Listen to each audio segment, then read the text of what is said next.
Well, welcome in to another edition of Under the Grandstand here, the famous old building that it is at our great school, Palmerston North Boys High School. And our guests on the podcast today, two gentlemen who have so much to do with the length and the breadth of the whole experience of the school and life in general, and keeping everybody together and documenting this, the school we love so much.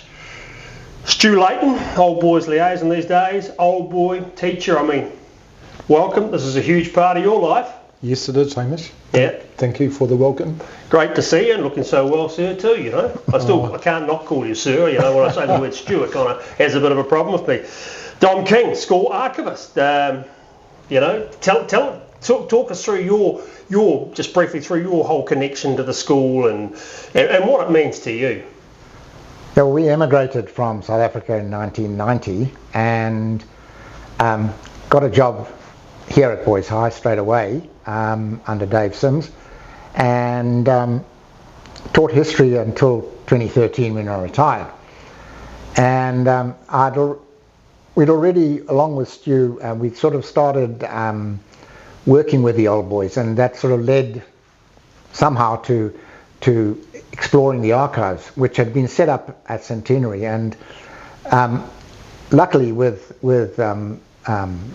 Dave Bovey taking over, who was very heritage conscious, he kept me on the payroll in a retirement job as an archivist. And so it's been my job for the last 10, 11, 12 years just to run the archives and to coordinate and pull our heritage together as much as I can, and create a record that in future years, if people are wanting to find out what was going on at Boys High in the 2020s, there will be the documentation for it, and the photographs and the video clips and also the artifacts, things, because a school archivist is not an archivist as such. He's the museum keeper. And one of Dave's projects is the next building not this one that we're building now, but he wants to build a museum. And I would love that, because we've got so much stuff that we could put on display to show the world what life was like 20, 50, 100 years ago. Yeah. Fantastic. Well, that's a 36-year stint now. That's right. It's been a while. That's a fair chunk of your life, isn't it? Yeah, it is. Yeah.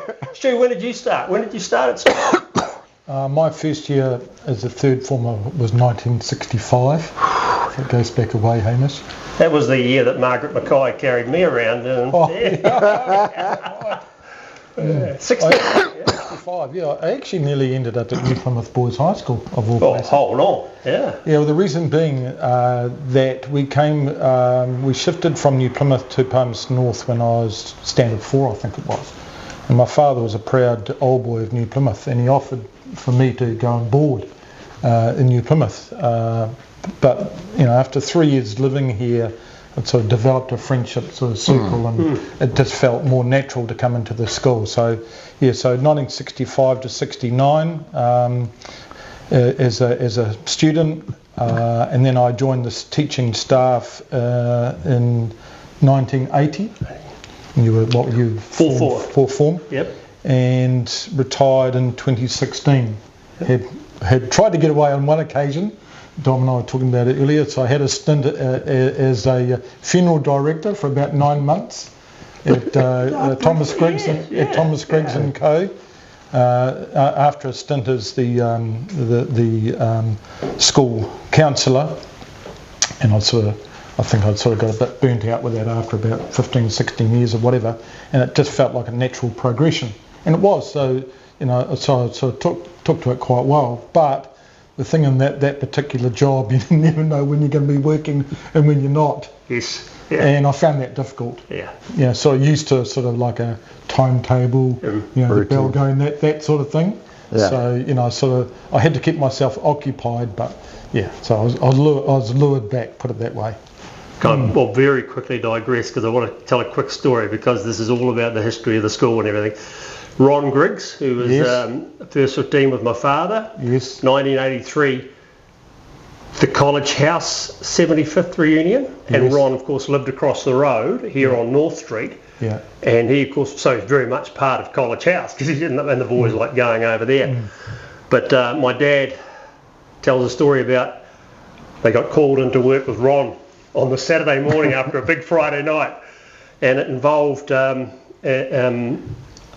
ice box, so to speak, and I think I don't need to tell you any more about what it is. But they said, Ron, good full marks, a tough job. So, you know, Hey, anyway, gentlemen, look, it's that sort of point of where do we sort of begin, I suppose, Dom. What's the coolest or the most sort of satisfying story and I guess artefact? I mean, I know that we probably need 3 hours to get through that, but you know, what sort of springs to mind first up? Well, there are two things. The one was Phil Ropey, for Centenary, the 125, I'm trying to put together a book of amusing stories, and old boys have been sending in some pretty amusing stories of things that happened. And Phil Ropey has written the defining version of the Battle of North Street. And that's going to be great to get that story out in the press. In terms of artifacts, one of the most satisfying things that happened 2 years ago, I got a phone call from the op shop in Fielding, and it said, I'm so-and-so, I'm an old boy, got something that might be of interest to you. Yeah. So I said, can I bring it round? He said, yeah. And he brought in this suitcase, a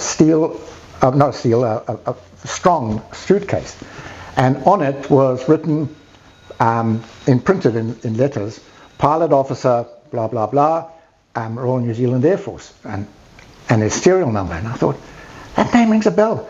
And there on the wall in the gallery is the photograph of the guy. Wow. It was his suitcase. Oh, incredible! You know, so we have that now underneath him, and that was so serendipitous that this should turn up here, 50, 70 years after the war, but that was really good. So that was one of the things that really appealed to me. And has there been quite a few things like that? Because it feels like there were things that we focused on in my time at the school in terms of history and artefacts and things like that, but has it really taken off in the last? We don't get a lot of things. Yep. We've got a huge collection of first 15 caps, for example, and we get lots and lots of photos. Mounted photographs of College House or the teams they played in and that sort of thing. Because what happens when a person dies, the person who's sorting out the estate finds all this stuff, flick it off to Boys High. And we keep it all, of course, because it's our history, it's our story. So we've got an amazing collection of our photographs now, which of course the next job is to make it available. We're digitizing it. So we're digitizing the Palmerstonians, digitizing all the class photos, and they're going to go online. Yeah. And I think I'm up to 1927, or the Palmerstonians, and they're going to go online soon, so that old boys can just get in and read their Palmerstonian or read research and that sort of thing. Yeah. Class photos are all going to go up soon, from about 1948 to the present day. And all that sort of digitization, that presents one of the biggest challenges for archives now, because how many letters do you write nowadays? Not many. None. So all that material that we're now, when the rector writes a letter to a parent to say your child is being stood down, or well done, he's done this, where is it? We don't have it anymore. So the biggest challenge that us and indeed all archivists are going to have is to, how do we get all that stuff and keep it? Because in 100 years' time, Joe Blow, who was expelled for something else, might now be Prime Minister, and got to have that information available. How do we do it? And that's the challenge. Yeah. That sounds. You still got your Palmerstonians? Yeah. Well, I've actually got a collection now, Hamish. My Palmerstonians go back to the 1940s. Yeah. Wow. Because that's sort of part of my role as liaison is research. Okay. So if we're having like a sports evening, sports hall of fame, I should say, we need some information on the school record of an inductee. So where's the school record? Yes, there's reports. Students have a folder with copies of their reports and testimonials and that sort of thing. But the Palmerstonian is such a magnificent record of school events. So I'm using my collection of Palmerstonians regularly, almost daily. Yeah. So, like for example, my one of the big projects I'm working on at the moment is assisting Alec Astle, who's writing a history of Palmerston North Boys High School cricket. So basically he's updating a history that was written by, and his name has just slipped my memory at the moment, but a former coach of the first 11 wrote history of the first 50 years of boys high cricket. So Alec is sort of working on that and updating it, and it'll be ready in time for the 125th Jubilee, March next year. So if he's looking for background on, say Jacob Oram, for example, right? So a bit of background on what he did at school other than cricket. Yeah. I delve into the records. They're a fantastic record, aren't they? I mean, unashamedly, probably the teacher I had the closest relationship of all my time here, and some might say, what an odd mix, Hamish McKay and Brent Costley, but I know how hard Brent worked on Palmerstonians and how proud he was. And one year, the first 15 photo wasn't quite as big as Cope would like it to have been, and did they have the greatest set to it? But again, they were two who got on famous because half an hour later it seemed like they'd got. But I quite like that directness too. That was there was a fair bit of honesty. But what a great job the people have done over the years with the Palmerstonian. We mentioned, Dom, you mentioned the Battle of North Street. I'll be quite interested to read Mr. Ropihar's notes on that particular night. I was at the end of the old fourth form dorm, so right on the end, and batteries at the ready and around the cars going. We knew it was. Like that's as clear as day, even though it's 46 years ago. So you must have some stories, that. Sort of, it's interesting, because I've had such a lengthy connection with the school as a student, and now as a teacher, as a parent, and now sort of post sort of teacher role liaison. It's part of my life. I'm sort of living it. And the two things sort of arose this morning. This is just an example. So I was out with a group of guys this morning, and somebody mentioned the band Dragon, who played in Fielding in the weekend. Now, the original drummer for Dragon was from Palmerston North Boys High School, the guy's story. And he got ejected from school in the fourth form. Why? Because he was never at school, because he was at the Astoria in King Street. Playing drums, Yeah, playing drums. Yeah. And so he was one of the original members, with the Hunter brothers. Yes. And of course they went big in Australia. So we were talking about him. And another guy who came up in conversation this morning was Nicky Hager, who you would have heard of. Yes. So Nicky Hager came to Boys High for 5 years. And he started at College House, but he didn't really sort of fit in. So he went and boarded with a family here in Palmerston North. And one of the guys I was with this morning, it was his family. Oh, really? So he knows Nicky quite well. And when Nicky finished school, he kept in contact with this guy's mum. So, those sort of stories are just sort of around all the time, just sort of pop up. And, So I think sort of living it is a good description of it. You would have in 1980. You'd probably still remember, speaking of drummers, and I'm sure he used to play the big double bass up on the Barton Price. Yes. And then went on to be in the Crocodiles. So when we had a memorial service for Viv Bevan, Barton was there. Right. He came. Yeah. And I had a word with him straight away, just to let him know that the 125th is coming up, and we've just confirmed today that we've changed the dates. So now the dates for the 125th are the 12th, 13th and 14th of March next year. We've had to change the date, so I think everybody will get an official notification of that, because the original date we set clashes with the field days in fielding. Oh yes. So that takes up a lot of accommodation in the area, so we've brought it forward a week. And one of the things going back to Barton is there will be a concert. Okay, so we haven't sort of fixed the program yet, but we're just sort of throwing ideas around. But a concert will be a very important part of any Boys High Jubilee, and I'm sure Barton will want some role with that. Yeah. Yeah, we've had the whole, that's the thing I loved about the school, like, Mr. Doherty in the art department never taught me, and I never stepped foot in his club, but he knew when I came back for the Media Hall of Fame night, which was so special, he was able to talk to me. I remember you playing first 15, and I remember you walking past him.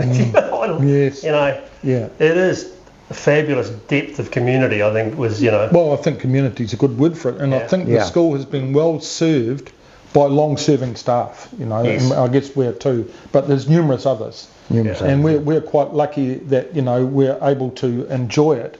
And like last week, for example, there was a dozen long-serving staff got together over a meal and a couple of drinks, which is fantastic, really, to still have those connections. And I think, that's one of the things for me with my connection with the school is the relationships that you form. I've just talked about staff, but relationships with students as well in year one, and Campbell, for example, your younger brother, he and I really connected strongly while he was at school and still do. And I just keep bumping into old boys all the time. So if I need some plumbing done, for example, or if I decide that might want another car, I go and see a guy, and he's always grumpy with me and sort of says, "What the hell do you want?" Or words to that effect with a few expletives sort of thrown in, and I might say something, "Oh, it sounds like you're having a good day," and away we go. So that sort of relationship is, you can't put a value on that. It's fantastic. And that's probably the relationship you had with that guy from all those years back. And you're not going to go change him. Don't go change it on me. No, that's it's funny how you just come up with the same lines or names for somebody that existed 40 or 50 years ago. Look, we're in this great environment here under the grandstand. That Bruce Hemara has done so much amazing, led the charge on this.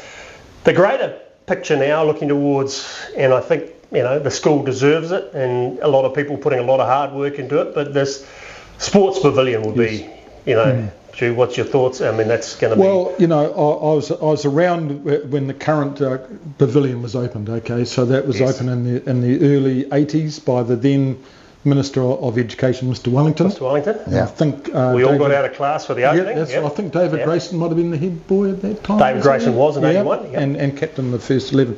So that building is really past its use by date. It's been well used, but we need to replace it. And obviously, also one of the things that the school has been seriously short of over the years, especially when visiting schools come, is changing facilities. So that's, the new pavilion will have 4, decent sized changing rooms, and also an area where community can gather, old boys or boys' high community. That is something that other schools I've taught at have got that place, where you need a place where the community, parents, old boys, and visiting teams, where you can meet and socialise. At the moment we have to, like at Centenary, for example, the 125, they're thinking of bringing in a tent, for the function. But every function we should have a facility that's available, not College House, a proper facility that's available for that. And that, I think, is going to be a very important part of making the community of Boys High a stronger community. It's like what we've been trying to do the last 20 years is fundraise fundraising amongst old boys, because we are a community and we need a place where that community can come together. And I think that's going to be an important role for this. I think, again, we've talked about strength of staff and so on, but that community includes families, mums and dads who didn't attend the school, but, might have had, 2, 3, 4, whatever, sons come through and develop a strong connection to the school. So they're all part of that community as well. So in terms of the project, we're reaching out to those families also for their support for this particular project. Exactly. That's what I think too. That's one thing that, having spent nearly sort of a year back in the Manawatu too, I've noticed that it is a really much wider community. There's plenty of people who have a huge attachment to the school. They might not have even had children or come themselves, but they're involved on a sponsorship support level. It sort of feels like it's really growing wings in that respect. That's right. Well, like the school show that Chris Burton's done an awesome job with, for so many years. He's another long-serving staff member. Now, I'm not sure what it is this year. I've forgotten. But anyway, it doesn't matter. But those shows, so they have, say, 10 performances, they'll probably sell out sort of 3/4 of those performances. And the people attending wouldn't be, have an immediate connection. They're just, from the greater Manawatu community who enjoy the quality of those particular shows. So that's again those sort of connections you just talked about. So I think the Sports Pavilion, Dom, I guess there'll be 1 or 2 little trinkets, 1 or 2 little things that might make it in there. Oh, for sure, absolutely, yeah. I mean, some of the trophies that we've got are back to the team that 1910s and 1912. I think one of the oldest ones is 1907. And I remember standing at the back of the hall and they'd just been giving out an athletics trophy. And this boy had this battered old trophy and I said, "Look at that." And I said, that was first awarded in 1907 and it's now 2015, It's been awarded every year since then. And the guy went, "Wow." And then I looked at the name and I recognised the name and I said, "The guy who got it in 1907, he was killed in the First World War." And that was just, there's an artefact and building that up, Yeah. Crazy story. Yeah. Any great old rugby jerseys or anything that are sort of around still? Or? I've got the old style jerseys. None that are of particular importance, Craig Wicks hasn't given us his first 15 jersey yet, We might have to have a word to Wicko, although I understand he's been walking the Camino Trail or something lately. Really? Yeah, so his knees must be all right. Yeah. So, yeah. I love the first 15 jersey. I'm just looking on the wall behind you, gentlemen, is the list of first 15 captains. And this is in our years, the jerseys just turned over from 1 year to 1 year. Betty Cahoon would take them and whiten them for the next season. All right. But in 1979, the captain was Andy Robertson, and he was one of my favourite players in that outstanding first 15 of that year. And by the time I made the team in 1982, when Coke handed out the jerseys, it was pretty much you just got handed out what fitted you and you got the number. And I got number 2, which was exactly the same jersey as my third form, because I used to come and sit in the stand and watch them train, and dream that maybe one day I might be good enough. I don't know if I was good enough, but I was lucky enough to be part of it. But yeah. So look, just the school just feels in magnificent heart though, doesn't it? It just goes from strength to strength. Is that your take on things, though? Absolutely, and it's 2 things observations of mine is that the one is the changing makeup of the school, in as much that we are not just a plain Pākehā school anymore. We embrace the whole community is involved here. That and then the continuing involvement of staff in extracurricular activities. My wife has taught at other schools in town here, and it's not the same. Yeah. Because every staff member at Boys High, because you have to do a sport, you have a relationship with someone outside the classroom. And you might have a rat bag class, and then in there's one guy that you coach. And within a week or 2, he'll say, "Okay, shut up. This guy's okay. He takes me for X, Y, or Z," and that relationship thing just spreads out over the whole school, and I think it's a hallmark of the school. It makes it different to other schools, very different. Yeah, that's never changed, Stu, has it? That you coach a team or don't bother.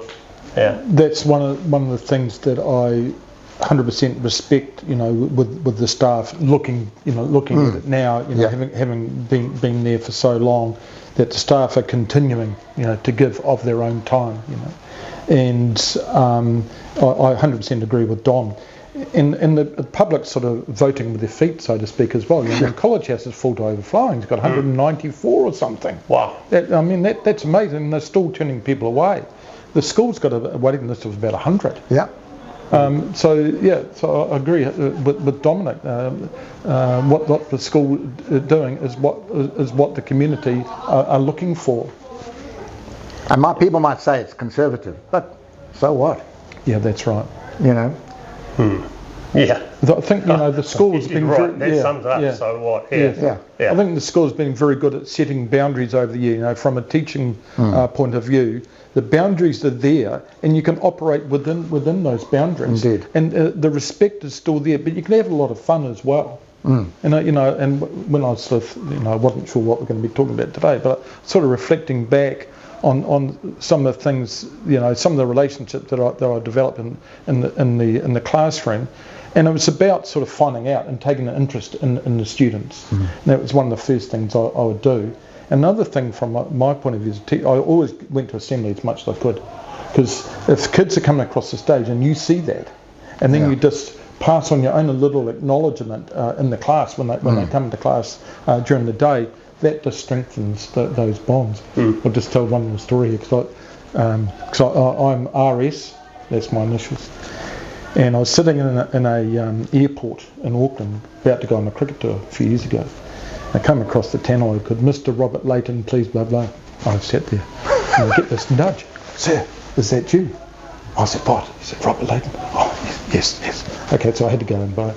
Anyway, after that, the next year, he turns up in my class, in my form class, and he'd walk in the morning, Robert. And I know exactly where he lives in Australia. I know exactly what he's doing. Just use that as an example. And just those little bonds that you get. You can tell many stories like that as well. But that's sort of just an example of sort of the special nature of the relationship that you build with the kids here. And and like again, cricket's been my major sport. The cricket guys have been so forthcoming. Like Paul Gibbs is organising a tour, or whoever, Alec or whoever it might be, and the old boys have been on those tours, are so forthcoming. They're so appreciative of the opportunities that the school has provided, and cricket's just the example there. It's a huge range of opportunity. It's just unbelievable. You've got to go to assembly sometimes to hear what's going on in the place. The range of activities that go on in the school now is, you wouldn't recognise it. The incredible range of things outside the classroom, the sports and other activities the kids are involved in. It's huge. It really is. Tom, is there any student that, I'm loath to single out individuals, but is there any sort of cheeky or somebody with a bit of character that stands out in your mind? Yeah, there was one.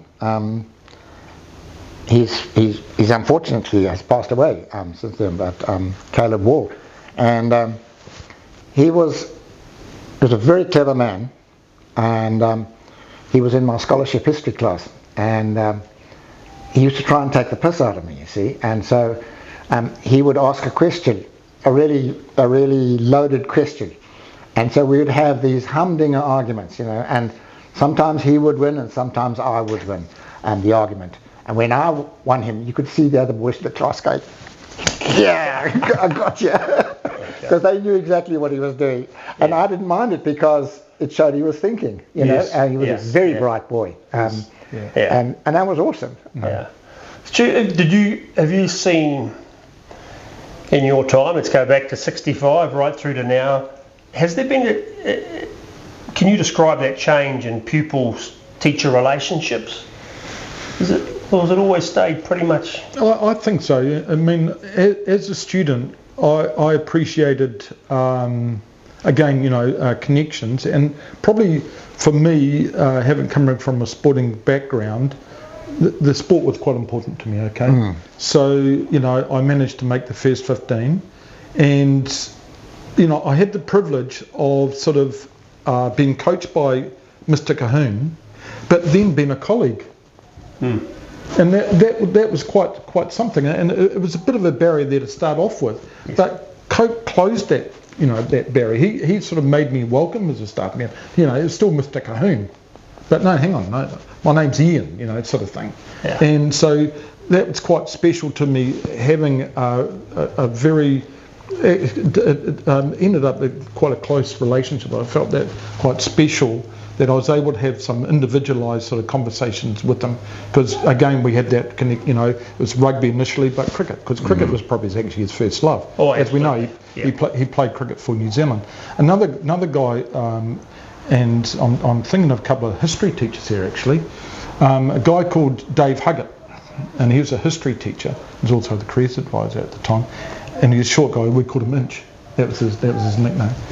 And he gave me leadership opportunities. So I was in Phoenix, and when I was sixth form, the Phoenix club captain, his family moved off. So I was pretty much club captain of Phoenix for 2 years, and worked closely with Dave in Chuckett. And the other history teacher was Brian Prestige, who was an outstanding school teacher, outstanding sportsman. And he came and played with us in the first 11. So we were playing senior men's cricket, and we only had sort of just my peers playing with us, and we struggled at times. But just having Brian there on the field with us, not necessarily staying a lot, but just his presence, meant a lot to me as the captain. And when I came back as to teach, and then sort of taking over the first 11, that was quite a major sort of influence on me, having a staff member involved with the first 11, and like Scott Davidson's doing that very, very well at the moment. I think a mark of the school too is the number of old boys and teachers who've gone on to lead other very fine schools as well.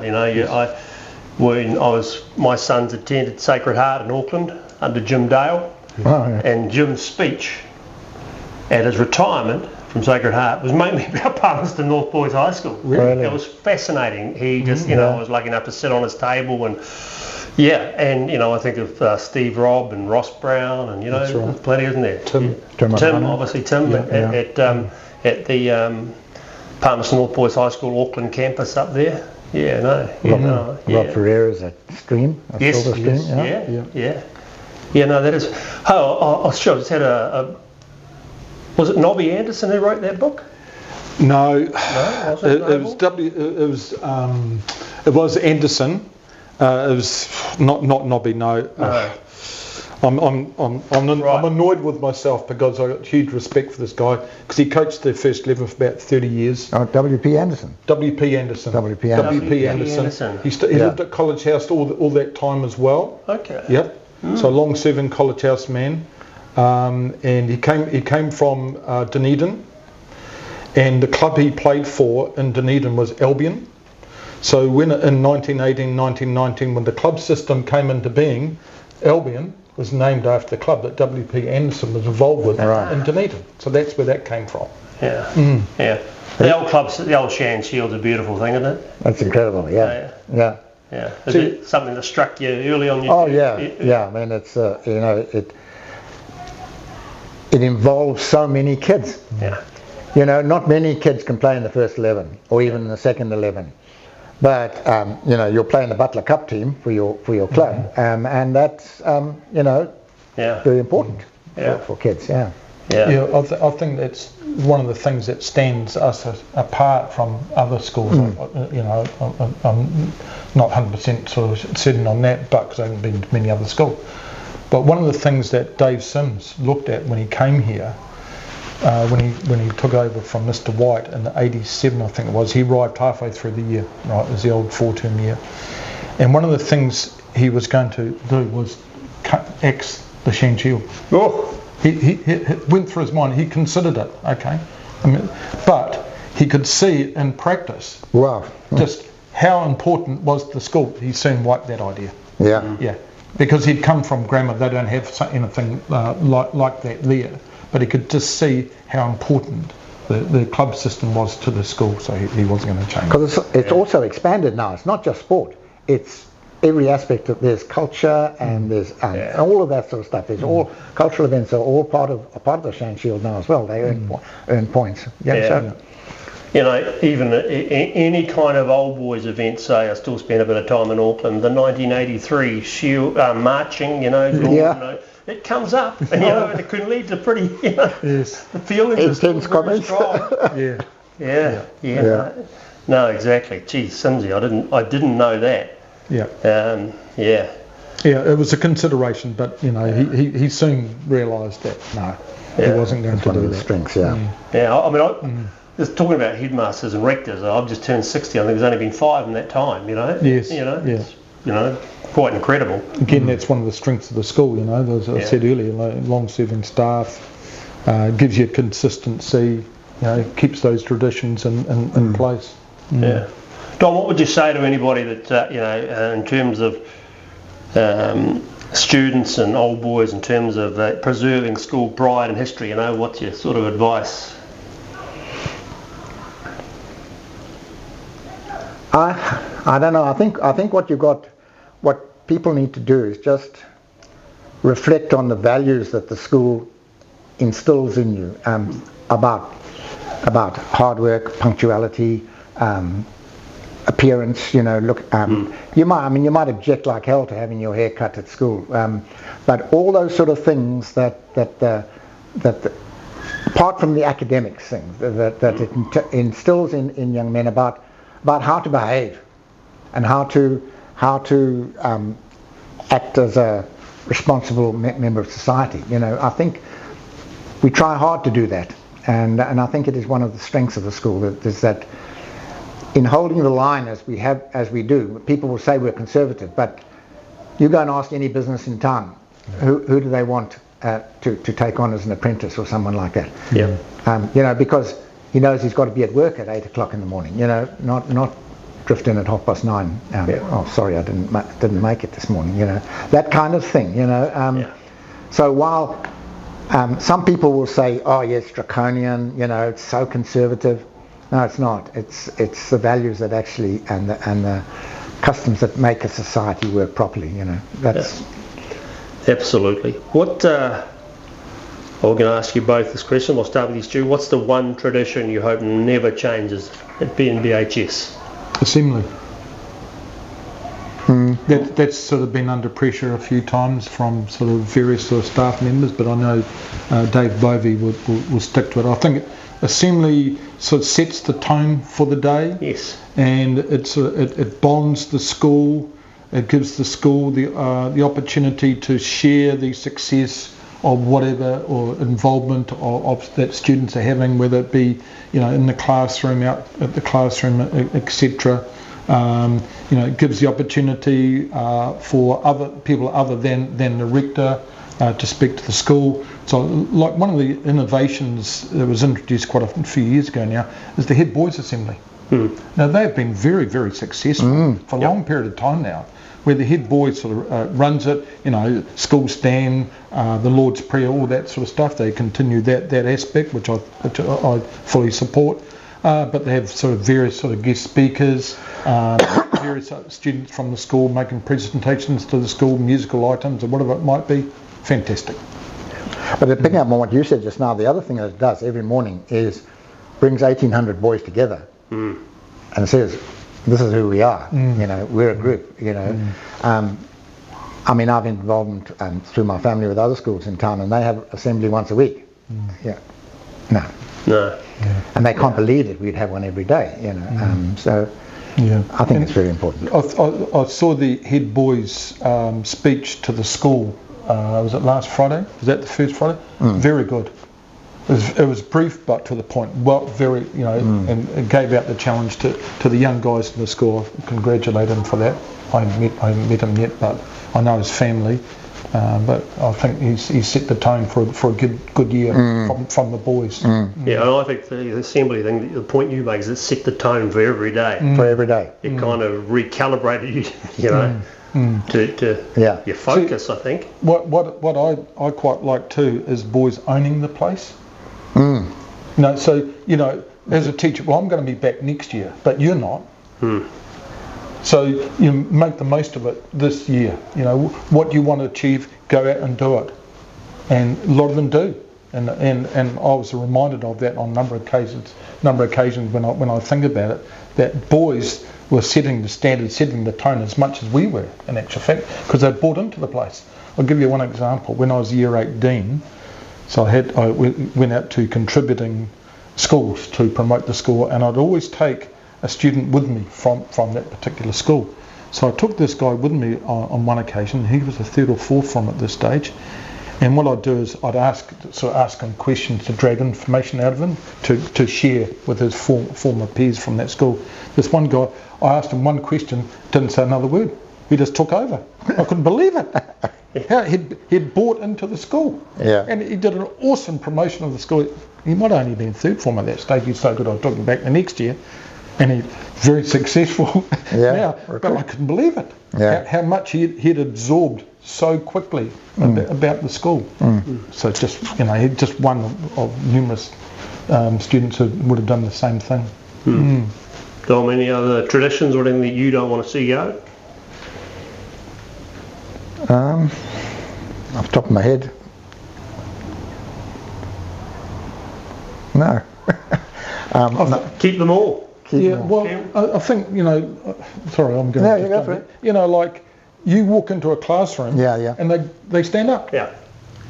And they say, good morning, sir, or good morning, miss. You know, just small things like that, you know. That's important as well, I feel. Just sort of the basics, non-negotiable. Yeah. Well, gentlemen, could go on for hours, but there's been some interesting stuff. That Stu Leighton nearly played for Niger House. Didn't know that. Yeah. Really? Yeah. Well, you know. Almost. Right. Yeah. So it could. Yeah. That could have made life interesting. And Dom, 36 years. 36 years. Yeah. 36 years. Yeah. I mean, it was obviously. What got you here? Well, I'm quite interested in that. What was it? We migrated here, and then you. Well, yeah. I mean, we left South Africa because we didn't want to live under apartheid anymore. I didn't want my children growing up in that. I wanted them to grow up in a free society. And came on a bit of a recce around New Zealand looking for work, and met Dave Sims at Collegiate and rugby match. And I had a drink with him afterwards, and I wrote his name down. A couple of months later, my wife and I both got job offers in Australia, in the outback. And we thought, no, not really. So I phoned around all the schools, and I met you a couple of months ago, you remember me? So I phoned Dave Sims. I said, yep. He said, what do you teach? He said, history. And he said, oh good, my history master just resigned. You want the job? And I said, yeah, okay. He said, it's yours. And that's how I got here. That's how I came to Palmerston North. You know, you had to advertise for a New Zealander in those days to get the job first. And so you advertised for a really obscure set of subjects, which I could have taught. And of course, nobody applied, so then I got the job, just like that. So just for a chance, I ended up in Palmerston North, at Boys High. Yeah, well, I was like Jim Dart's story of coming from the UK to play for Manawatu United, and it folds over the summer and you've got to find a job.